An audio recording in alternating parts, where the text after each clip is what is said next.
With powerful winds persisting, authorities have issued a bushfire warning for us to take seriously.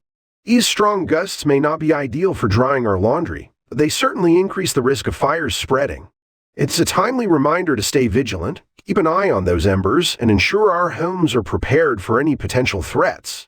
While we can't control the weather, we can control how we respond to it, so let's all do our part to minimize the impact of these blustery conditions.